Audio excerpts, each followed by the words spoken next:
Hey everyone, this is Elenbaas from Nightlight Astrology. I am making a special little intro for today's video because we have just hours left in the Kickstarter campaign. It runs until I think 11 a.m. or noon today Central Time. And in these final hours, I'm recording this, of course, on New Year's Eve.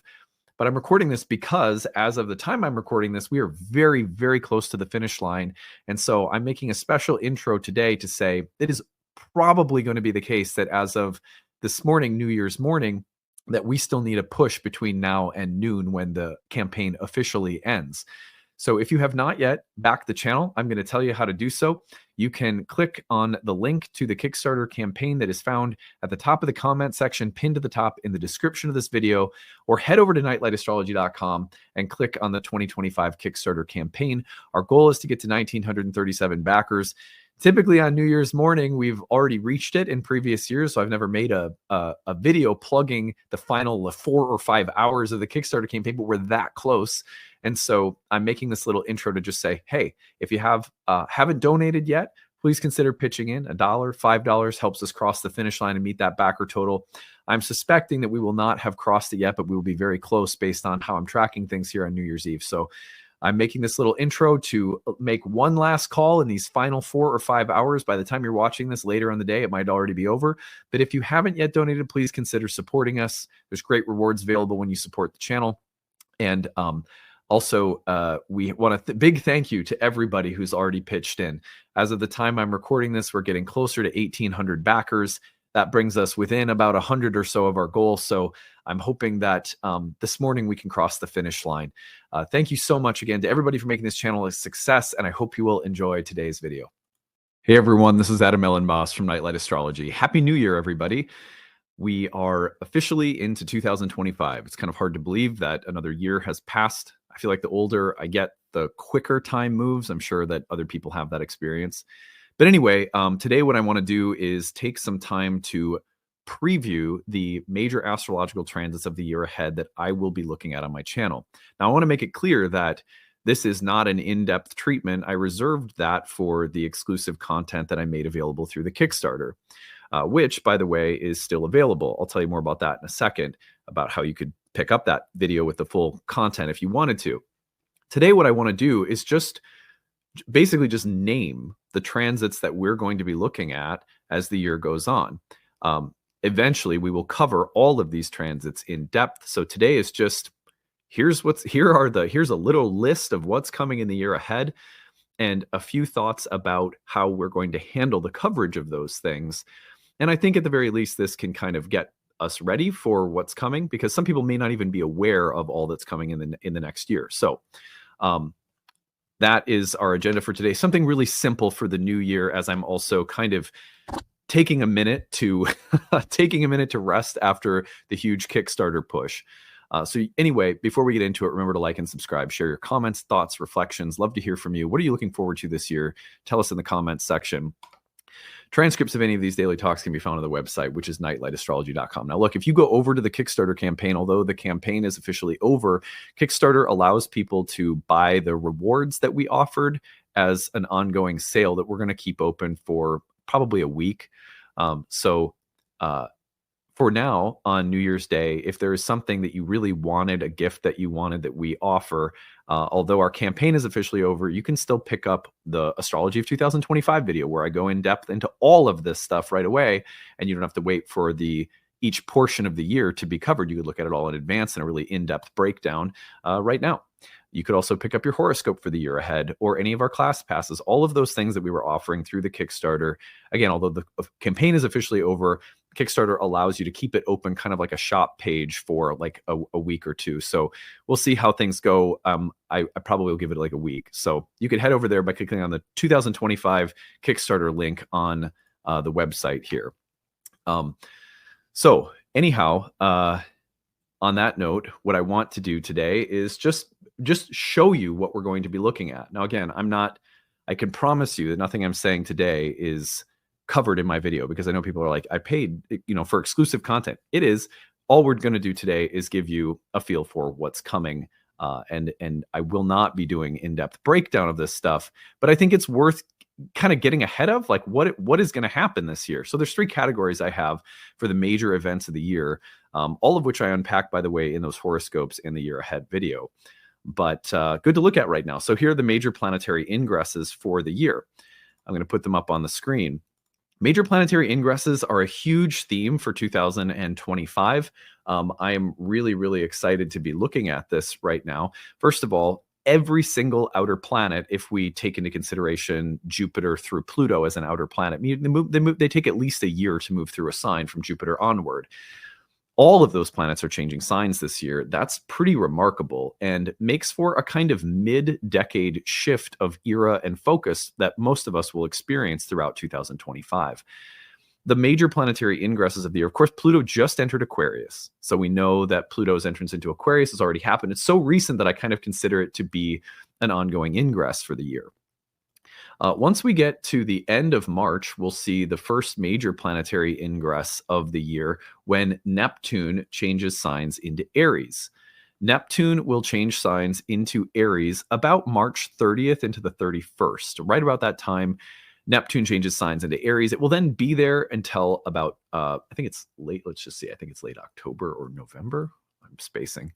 So, oops, we're going by weeks. Let's go by months. So, end of March. And then we're seeing, oh my gosh, this is just annoying me. Okay, here we go.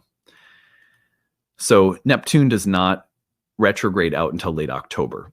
So from late March to late October, we'll get a taste for Neptune in Aries. That's a major shift. But interestingly, another planet is shifting into Aries, and that is going to be Saturn. So Saturn will also change signs into Aries, and it will do so late May. So we have Neptune in late March, Saturn in late May.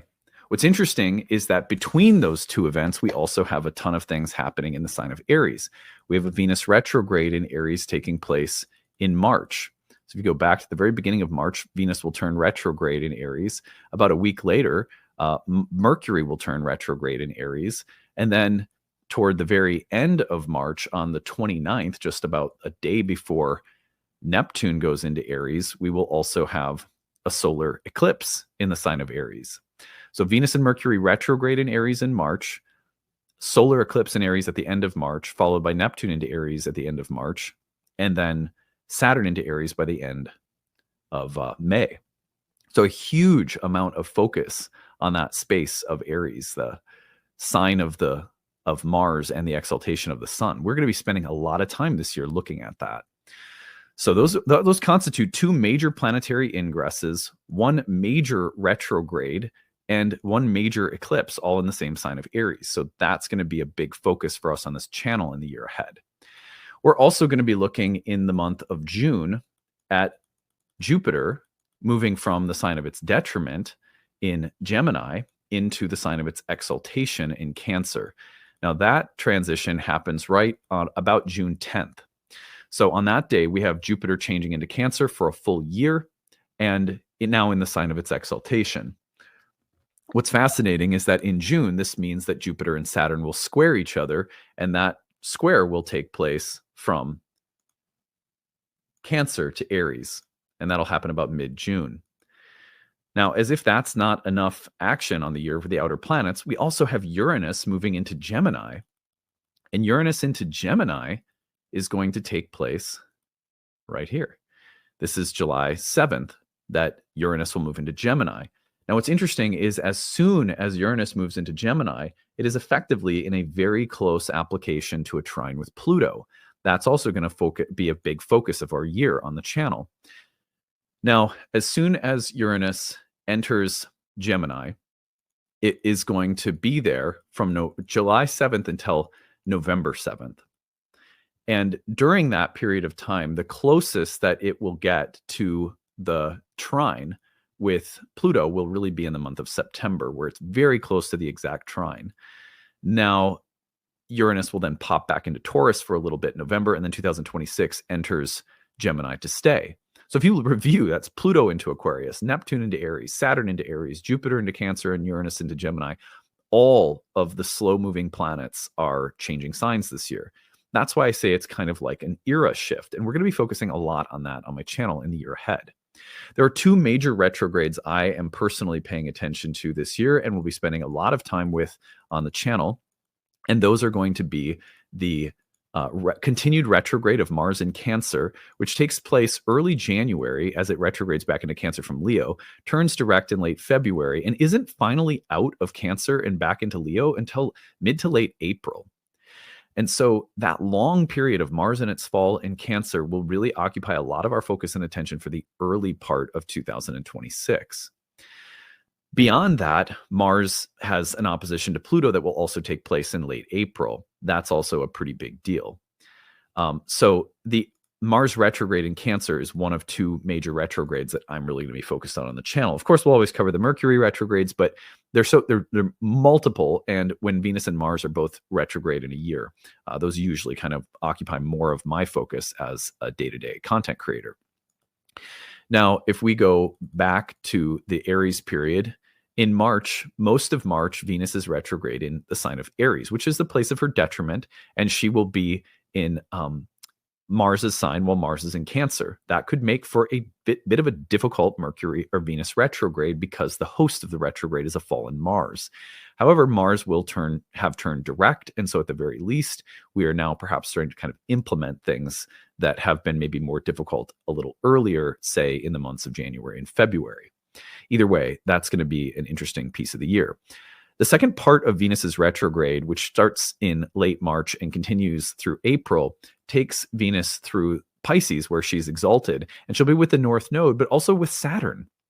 And Mercury will retrograde back into the late degrees of Pisces as well. So we have an accompanying Venus and Mercury retrograde traveling together pretty much, going into those late degrees of Pisces, where Venus is exalted, but Mercury's in its fall. They're both co-present with Saturn. They're also both co-present with the North Node. That feels like a heavily destined period of time, given the North Node's signature. We're going to be paying a lot of attention to that time on our channel. So on that note, the eclipses are the last thing that I wanted to mention in today's talk, just to kind of, preview the big astrology of the year. The solar eclipse I already mentioned on March 29th in Aries is happening just prior to Neptune entering Aries. Feels like a very big Arian kind of moment.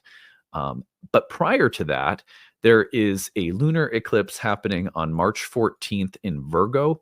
I find that eclipses in Virgo are often very purifying. And also there are big themes about forgiveness as opposed to perfectionism, meticulousness, organization, carefulness, a sense of being diligent and thoughtful and of service to other people, but also looking at the need for self-care and, kind of maybe letting go of overly puritanical or rigid or overly critical attitudes. These kind of things come up around the Virgo eclipses. Of course, there's another Virgo eclipse on September 21st, so they kind of bookend the year.